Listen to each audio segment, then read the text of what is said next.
Good morning. Welcome to 최수진의 Morning Special. 여러분 안녕하세요. 6월 26일 수요일. 저는 최수진입니다.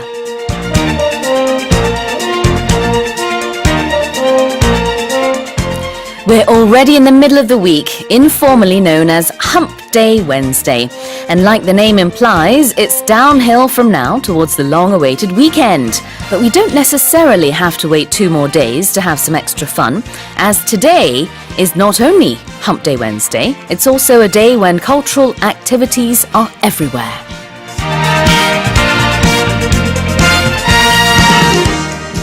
(6월) 문화가 있는 날인 오늘 전후로 2,000여 개의 크고 작은 행사가 전국 주요 문화시설과 거리에서 열립니다. 공연, 전시, 영화, 스포츠 이벤트의 할인 또는 무료 관람을 비롯해서 다양한 행사가 준비되는데요. 문화가 있는 날은 일상에서 문화를 쉽게 누릴 수 있도록 매월 마지막 수요일을 전후해서 다양한 문화 혜택을 주는 정부 사업입니다. 매달 마지막 주간으로 이제 확대해서 운영하고 있는데요. 자세한 사항은 문화가 있는 날 통합 정보 안내 웹사이트를 참고하시면 됩니다.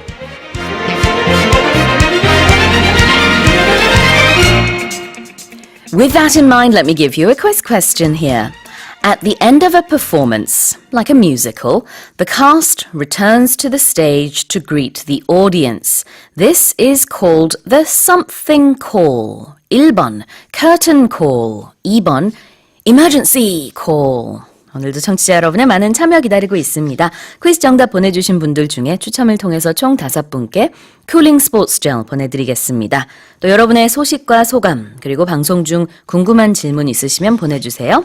짧은 문자는 50원, 긴 문자는 100원에 샵 1045로 보내주시고요. 반디 게시판이나 카카오톡 플러스 이용도 가능합니다. Okay then, let's kick off today's show with today's global headlines. 세계 각국 언론사들의 어떤 헤드라인이 올라왔는지 살펴보는 시간입니다. Touch Global Headlines.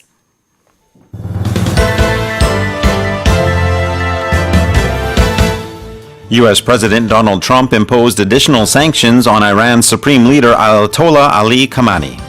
도널드 트럼프 미국 대통령이 이란 최고 지도자와 측근을 대상으로 추가 제재를 단행했습니다. Israel blocked fuel deliveries to the Palestinian enclave of Gaza. 이스라엘 정부가 팔레스타인 가자 지구의 연료 공급을 차단하기로 했습니다. Mexico has deployed almost 15,000 soldiers in the north of the country to stem the flow of illegal immigration across the border into the U.S. 멕시코가 불법 이민자들의 입국을 막기 위해 미국과의 국경에 15,000명의 군 병력을 추가로 배치했습니다. A no-confidence motion against the cabinet of Prime Minister Shinzo Abe submitted by opposition parties was voted down. 일본 야권이 아베 신조 내각에 대한 불신임안을 제출했지만 여권의 반대로 부결됐습니다. According to Dutch counter-terror office NCTV, there is a very real concern in the Netherlands regarding potential terror attacks. 네덜란드의 대테러 기구인 NCTV가 네덜란드에서 테러가 발생할 가능성이 매우 우려된다고 밝혔습니다. Italy's Milan Cortina has won the right to host the 2026 Winter Olympics. 이탈리아 밀라노와 코르티나 단페초가 2026년 동계올림픽 개최지로 선정됐습니다.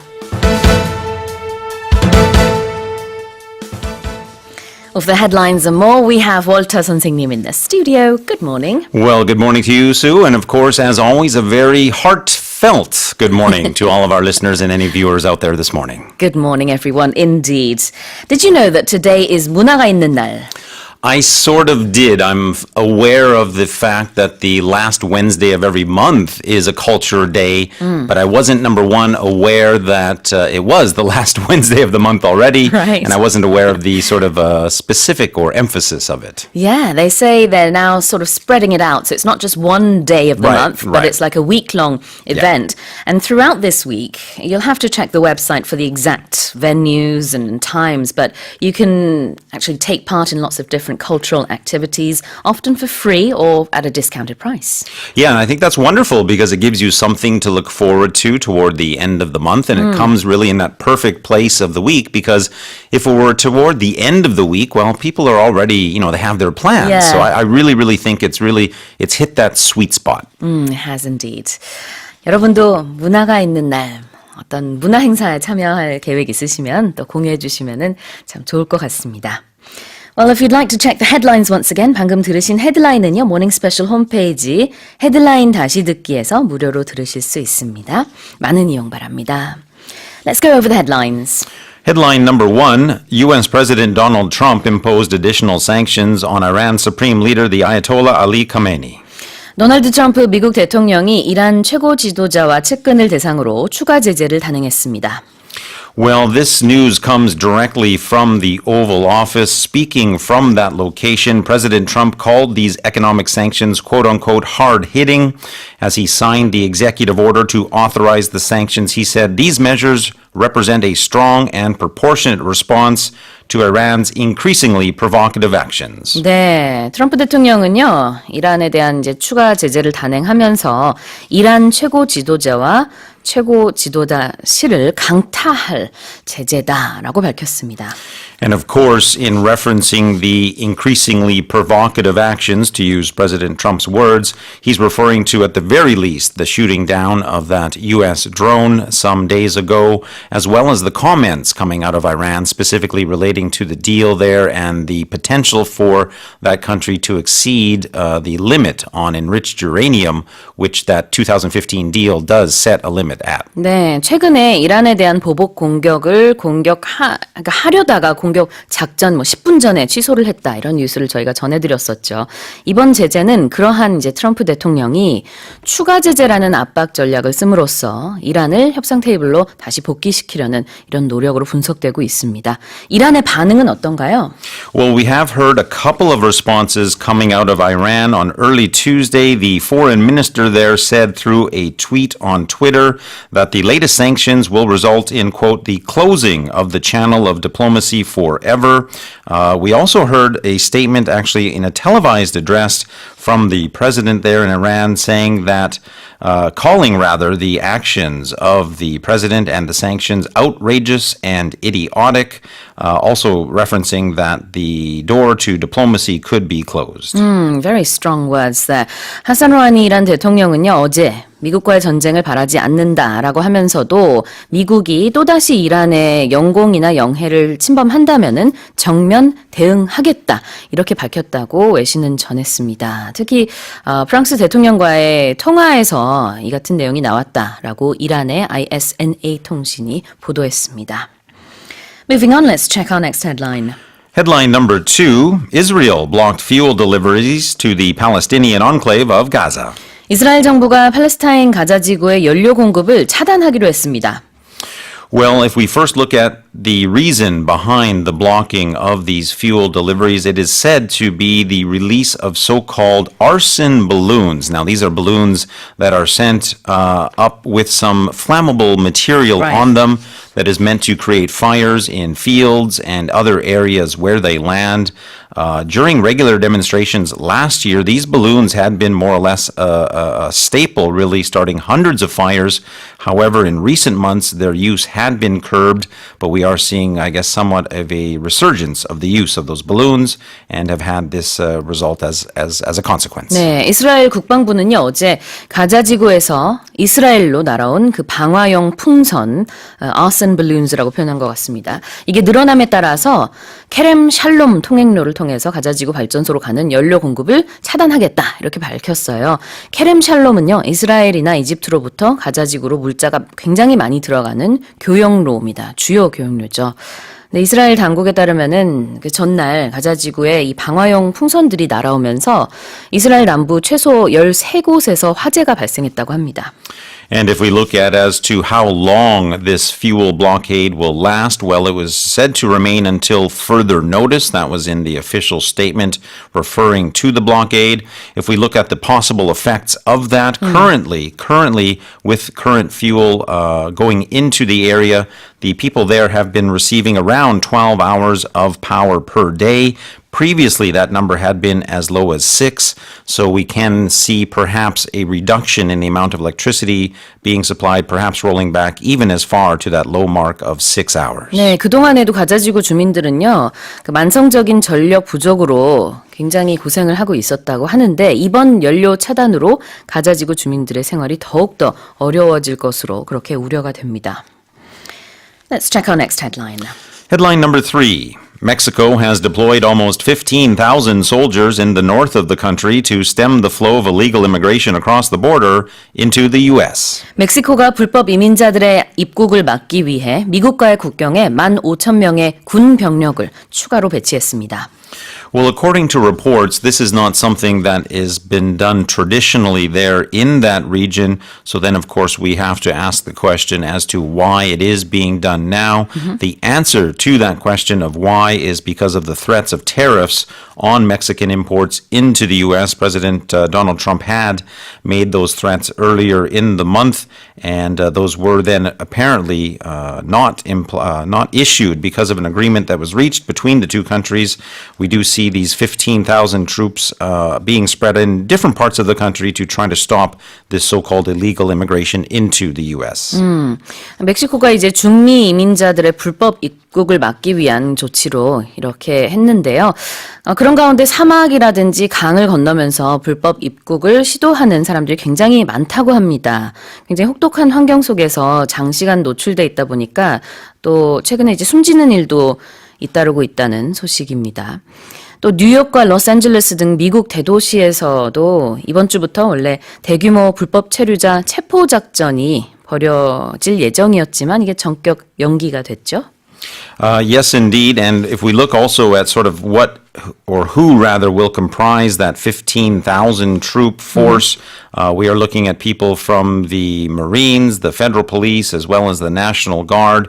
The force itself is still taking shape. It is due to be headed by a retired general, according to reports, and will be led under the guidance of the Security Ministry. All right, we'll leave that story there and go on to our next one.